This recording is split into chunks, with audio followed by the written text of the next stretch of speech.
It's natural language processing that has this specific architecture called the transformer, powered by the concept of attention. Makes it different from yung state of the art before the transformer, as far as I know, is recurrent neural networks. Now, the problem with recurrent neural networks, so let's say this is RNN, it has to be sequential. Then may input X ka, tapos may output siya, di ba?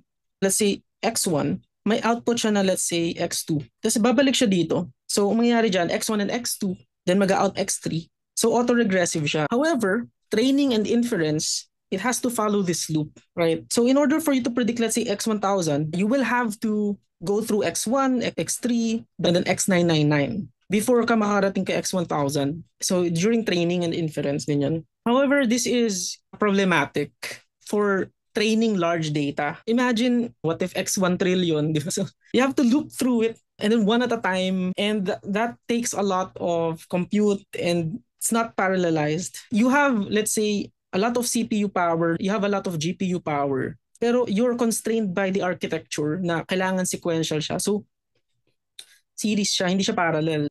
Of course, I'm talking about this very simplistically kasi there are probably other architectures there that tried to make it parallel. Fundamentally, recurrent neural networks are sequential. That's where attention comes in. You want to predict this, and then yung attention, you can think of it like some sort of module. Let's say, I'm Win. My name is blank.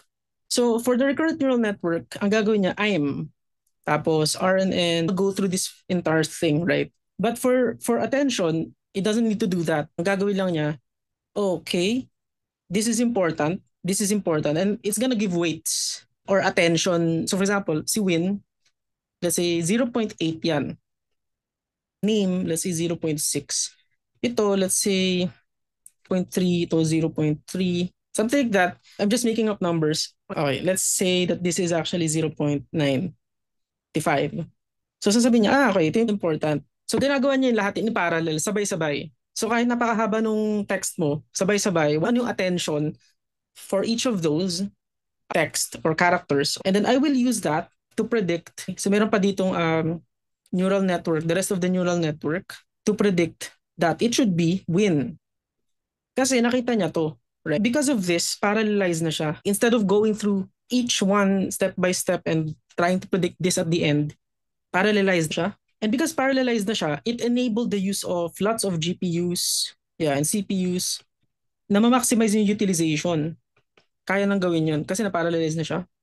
And then, because of that, it enabled training on large data sets. Kaya siya nagkaroon ng large language model. The power of attention. So, this was in 2017. So, the transformer was actually invented in 2017 by Google Brain. Yung title ng paper is Attention is All You Need. Just to clarify, hindi sila ang nag-invento ng attention, but sila ang nag-invento ng transformer. So ito, yan. If you figure 1, transformer model architecture. Di ba? May pinansin tayong transformer architecture and it's this. Then you have that.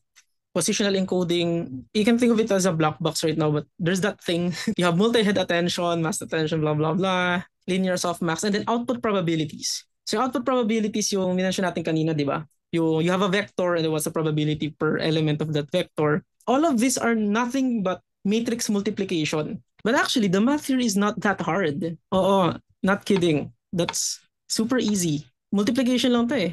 Matrix multiplication, di-divide mo nitong number na to, matrix multiplication, this is attention so it is a function. So it's literally attention k, q, kv, the inputs mo is a function of q times k over this thing. Yeah, so very easy to implement that sa Python.